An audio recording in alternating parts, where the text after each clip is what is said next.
It seems like the Canadian government is killing itself from the inside, and it's causing a lot of rumors of internal revolt against the Prime Minister. Now, all of this came to surface just over the past week or so as the government took their summer retreat, the event where they're supposed to be planning all the things that they're going to do over the next year. So in this video, I'm going to walk you through some of the key things that were said at this planning retreat and walk you through the internal drama that's been going on and bubbling to the surface and who, in my eyes, would fit as a potential replacement for the Prime Minister. It's no secret the tides are really turning in terms of who's likely to be in power next time Canada has an election. You can see it right here in this new polling data, with the red being a Liberal minority being the most likely for the next election, a majority but from the Conservatives and a minority from the Conservatives. And you can see that the Liberals were at least favored to potentially win a minority government, but now over the past number of months, they've taken an absolute nosedive with the likelihood of them even regaining a majority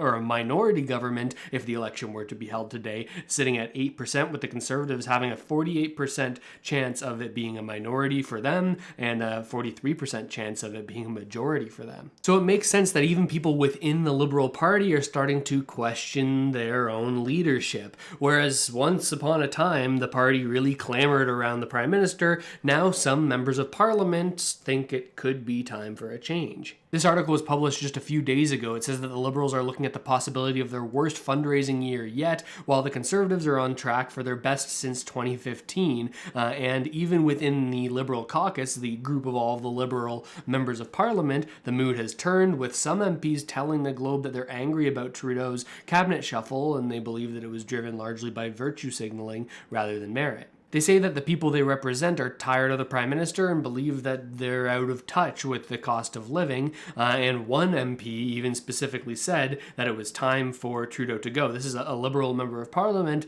showing signs of dissent and talking to the media about it. And this virtue signaling is something that, while debatable, is a vibe that is really easy to pick up when you listen to the current leadership speak, especially at this retreat over the past number of days. At the highest ranks of the current government, we have Trudeau, of course, and his right-hand woman, Deputy Prime Minister and Finance Minister, Chrystia Freeland. Now, in the case of Freeland and Trudeau both, from my personal perspective, it seems that they're more concerned with convincing and displaying to Canadians that they're doing a good job, only accepting accountability for their successes while not being realistic about their failures. And what we are committed to is doing the things Canadians need us to do and maintaining that responsible fiscal foundation.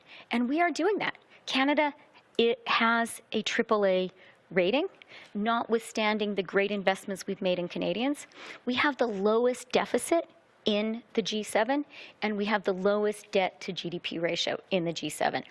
We understand that if we want to continue to do big things for Canadians and build those things on that firm fiscal foundation, we have to be thoughtful about where the money is spent. Freeland talks about these big countrywide areas that Canada is succeeding on, the lowest deficits in the G7 and the lowest debt to GDP, an economic anchor that they use to say, okay, how much are we making compared to how much debt we have? Now, these things are true, but they tend to lose sight of the individual Canadian when you think too big. It's kind of like the opposite of losing sight of the forest through the trees. I guess in this case, it would be losing sight of the trees for the forest. But by focusing on the high level numbers, the well-being of the individual data points, otherwise known as humans, is often minimized.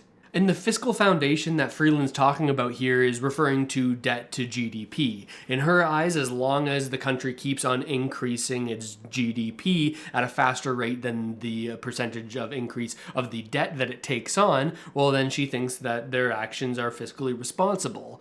But a laser focus on this GDP growth fails to consider the GDP growth per person, otherwise known as the GDP per capita. How much money is made in the country on a per person basis. That's the stat that's often used to measure a quality of life in a given country. And this is an area in which we've really stagnated, and projections are saying that over the next 30 years, if we don't make some major changes, we're going to stagnate even more, or grow at the very least more slowly than similar countries.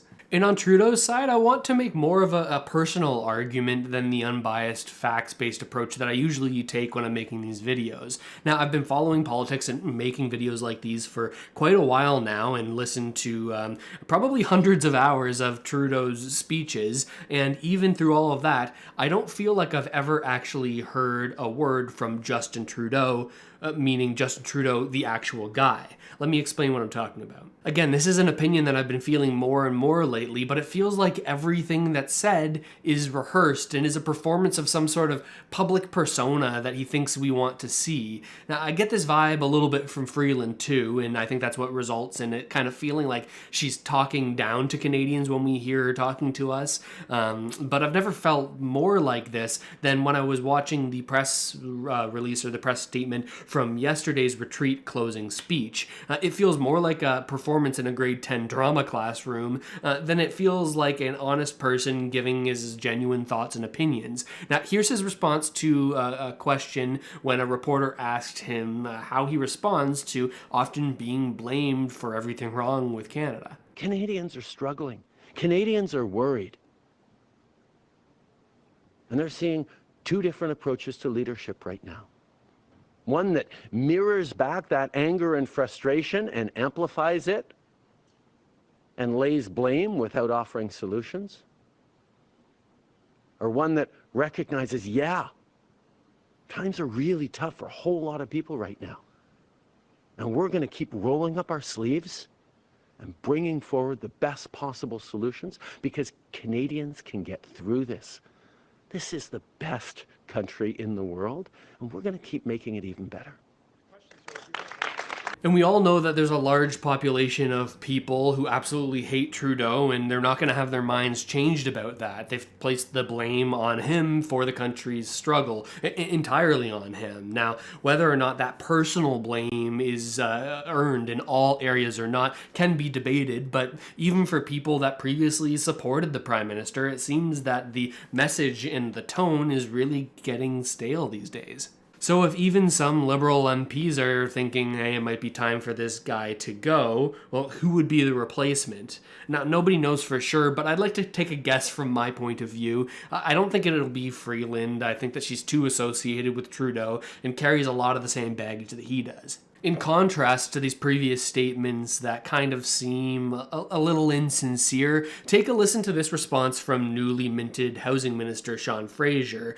He's answering a question about the impact of immigration policy on housing and if the boom in international students is something that we should be concerned about in connection with the housing affordability crisis. And I take people back not only to the early 90s, but starting slightly before, across Liberal and Conservative governments, where the federal government of the day repeatedly said, housing is not really what we want to be putting our attention on, and they retreated heavily from making the basic investments in social housing that is now revealing itself through the market today. And although we're starting to see a much broader range of challenges in market housing, not just in non-market housing, we are starting to see that some of them were the predictable outcome of a lack of investment for several decades.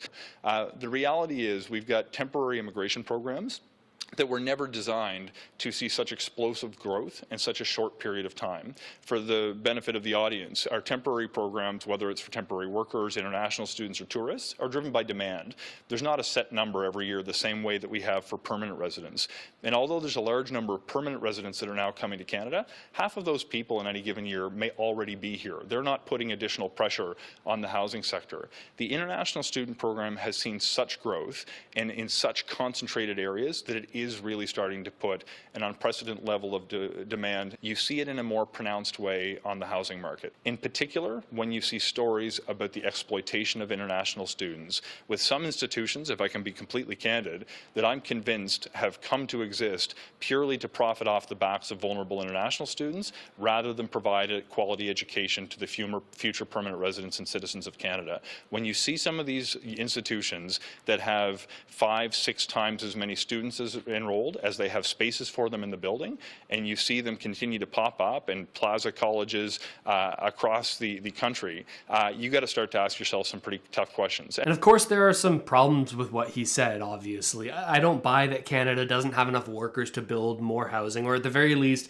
that they don't have the capacity or the ability to incentivize more Canadians to get into the skilled trades. But notice the difference in tone here, right? It feels like I'm actually hearing the honest thoughts of a real person on a challenging issue, rather than a squeaky clean, unnuanced facade, right? And he says, hey, the Liberals screwed this up in the past. The party that he's a part of, we screwed this up in the past, as well as the Conservatives screwed this up in the past. It's saying, okay, we've made mistakes, let's focus on the solutions moving forward. I think that this is, at least coming from a Liberal government, rather refreshing in my eyes. I don't know, am I totally off base on this one? Again, I'll emphasize that Fraser isn't perfect. He, in his time as immigration minister, has at least been partially responsible for many of the policies that have contributed to this whole mess. And that's actually something that Pierre Poilievre has been honing in on, perhaps sensing that there's a remote possibility that this could actually be the guy that he runs against in the future.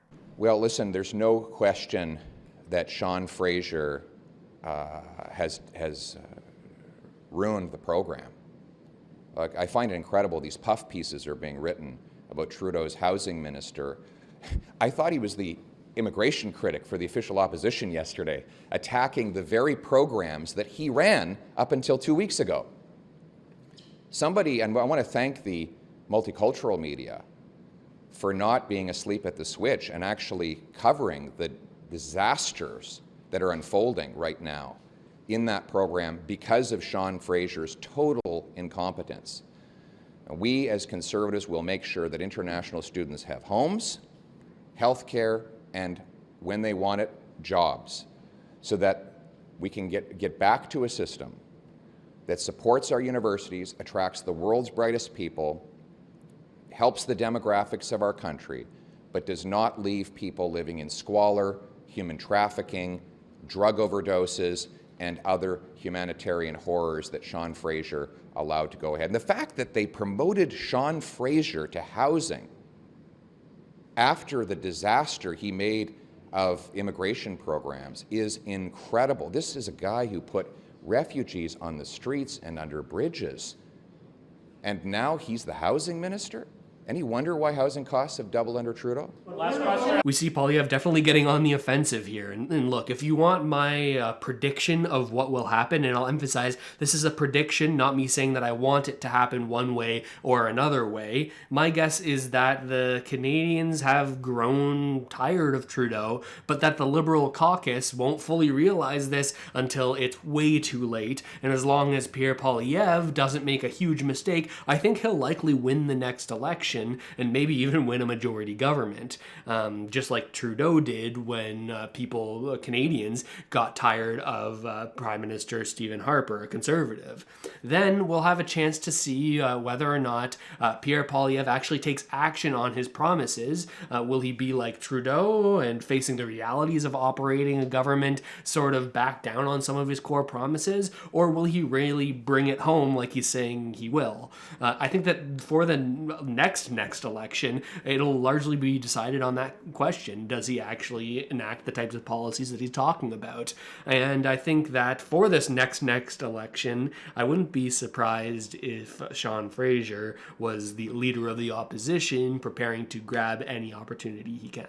Timestamp it. That's my prediction as of today, but what do I know? I'm just one guy, and I could have gotten a lot of this wrong. This is just my perspective from following this stuff as closely as I do, and I'm curious what you think about it. Do you think that some of the new ideas coming out of the Liberal government, maybe even the younger Liberal leaders that may be coming up, I mean, do you think that's the right direction for the country, or do you think that, hey, or do you have faith that Poilievre is really going to make these changes that he says he's going to make? What do you think? Let me know down in the comments below. Let me know even if you hate my take on this video. I'm curious what you think about it, and subscribe to the channel if you haven't already done so. And with all that said, thanks so much for watching. I hope this video helped you out at least a little bit, and I'll see you next time.